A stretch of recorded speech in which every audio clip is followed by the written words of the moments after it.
Hey guys, welcome to my channel. So today we are going to start Constitutional Law of India 2, and today we are going to complete our first unit, which is Union Parliament, and it has three topics. So let's start.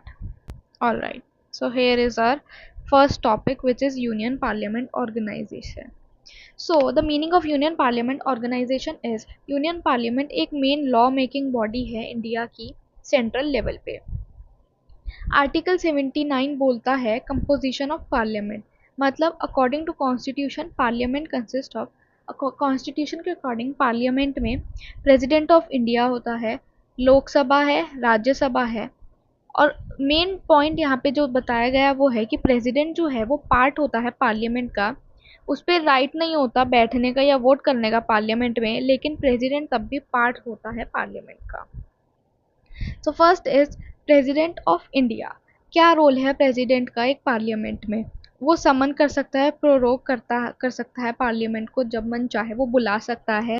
Second यहाँ पे है dissolve करता है, लोकसभा को dissolve कर सकता है, उस पर पावर है प्रेसिडेंट पे कि वो लोकसभा डिसॉल्व कर सकता है। एसेंसी यानी कि परमिशंस दे सकता है बिल्स को है, और इशू कर सकता है ordinance under article 123।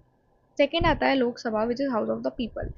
Directly elected होते हैं यहाँ से लोग, मैक्सिमम स्ट्रेंथ 550 होती है, प्रेजेंट स्ट्रेंथ 543 मेंबर्स होते हैं, टर्म 5 ईयर्स का होता है, और कभी भी आप अर्लियर भी मतलब 5 साल से पहले भी इसको डिसॉल्व कर सकते हो। नेक्स्ट आता है special powers. Money bill introduce किया जाता है लोकसभा में, काउंसिल ऑफ मिनिस्टर्स रिस्पॉन्सिबल होते हैं लोकसभा में, और नो कॉन्फिडेंस मोशन वहाँ पे वो पास कर सकते हैं। Rajya Sabha, Rajya Sabha council of state होता है, परमानेंट हाउस होता है, मतलब डिसॉल्व नहीं हो सकता कभी भी, मैक्सिमम स्ट्रेंथ 250 मेंबर्स होती है, प्रेजेंट स्ट्रेंथ 245 मेंबर्स होती है, और 1/3 मेंबर्स जो होते हैं वो हर 2 साल में रिटायर होते हैं। स्पेशल पावर्स राज्यसभा पे ये है कि वो अलाउ कर सकता है पार्लियामेंट को एक नया लॉ बनाने के लिए स्टेट लिस्ट में अंडर आर्टिकल 249, और क्रिएट कर सकता है all India services under article 312। Second topic is procedure regarding enactment of legislation. So the procedure by which a bill becomes a law is called enactment of legislation. एक bill को जब law बनाया जाता है उस प्रोसीजर को enactment of legislation बोला जाता है। 4 तरीके के यहाँ पे हमारे बिल बताए गए हैं। पहला ऑर्डिनरी बिल, दूसरा money bill, third is financial bill, and fourth is constitutional amendment bill. Ordinary bill का प्रोसीजर क्या होता है? सबसे पहले फर्स्ट रीडिंग होती है, जहाँ पे इंट्रोडक्शन होता है बिल का कि उसमें क्या लिखा है, क्या क्या मेंशन होना चाहिए। सेकंड रीडिंग में डिस्कशन होता है और एग्जामिनेशन होता है। थर्ड रीडिंग में फाइनल वोटिंग की जाती है। फोर्थ में उसे दूसरे हाउस पे भेजा जाता है, और फिफ्थ में प्रेसिडेंट का एसेंट यानी कि वो प्रेसिडेंट्स की परमिशन के तहत बिल एक लॉ बन जाता है। Second is money bill, article 110। ये इंट्रोड्यूस किया जाता है लोकसभा में, प्रेसिडेंट्स का जो रिकमेंडेशन होता है वो रिक्वायर्ड होता है। राज्यसभा सिर्फ सजेस्ट कर सकती है इसमें चेंजेस, लोकसभा एक्सेप्ट कर सकती है राज्यसभा के चेंजेस या फिर उसे रिजेक्ट भी कर सकती है। प्रेसिडेंट रिजेक्ट नहीं कर सकते मनी बिल को।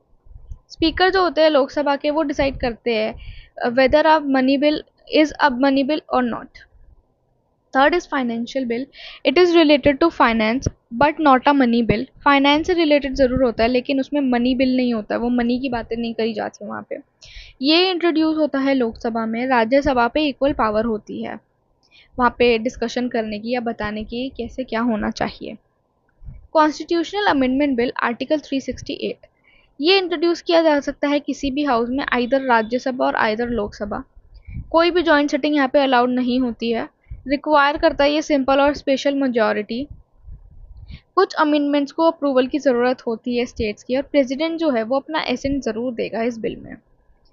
Third topic is parliamentary privileges. Parliamentary privileges special rights होते हैं और प्रोटेक्शन होते हैं जो कि मेंबर्स जो होते हैं पार्लियामेंट को उन्हें दिए जाते हैं, जिससे वो परफॉर्म कर सके उनकी duties freely. Article 105 parliamentary privileges को कवर करता है। टाइप्स ऑफ पार्लियामेंट्री प्रिविलेजेस, किस तरीके के क्या क्या प्रकार के पार्लियामेंट्री प्रिविलेजेस हो सकते हैं। सबसे पहले आता है फ्रीडम ऑफ स्पीच। एक पार्लियामेंट के मेंबर को फ्रीडम ऑफ स्पीच बोलने का अधिकार है। फ्रीडम फ्रॉम अरेस्ट, वो कुछ भी बोलेगा पार्लियामेंट में तो उसे अरेस्ट नहीं कर सकते।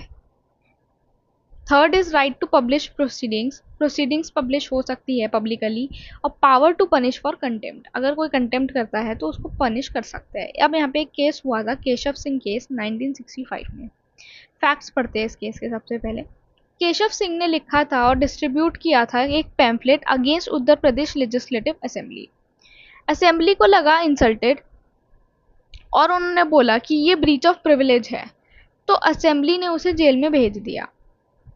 इशू ये आया कि क्या लेजिस्लेचर पे एब्सोल्यूट पावर है कि वो पनिश कर सकते हैं अगर कोई उनका प्रिविलेज को ब्रीच करे बिना किसी जुडिशियल रिव्यू के। जजमेंट में आया कि लेजिस्लेचर पे पावर तो है लेकिन अनलिमिटेड पावर नहीं है। कोर्ट्स चेक कर सकते हैं कि अगर आप प्रिविलेज का मिसयूज कर रहे हो या नहीं कर रहे हो। लेजिस्लेचर जो है वो बिल्कुल फॉलो करेगा कॉन्स्टिट्यूशन को, कॉन्स्टिट्यूशन के अगेंस्ट कोई भी नहीं जा सकता। कंक्लूजन इस केस का ये आया कि केशव सिंह ने क्लैरिफाई किया कि पार्लियामेंट्री प्रिविलेज अनलिमिटेड नहीं होता है और कोर्ट एग्जामिन कर सकते हैं कि अगर आप उन पावर्स का मिसयूज कर रहे हैं या नहीं कर रहे हैं। This is it for today's video guys. If you like the video, please do like, comment and share और मुझे बताना आपको वीडियो कैसी लगी, और ऐसे ही और वीडियोस के लिए do subscribe to my channel. Thank you so much for watching.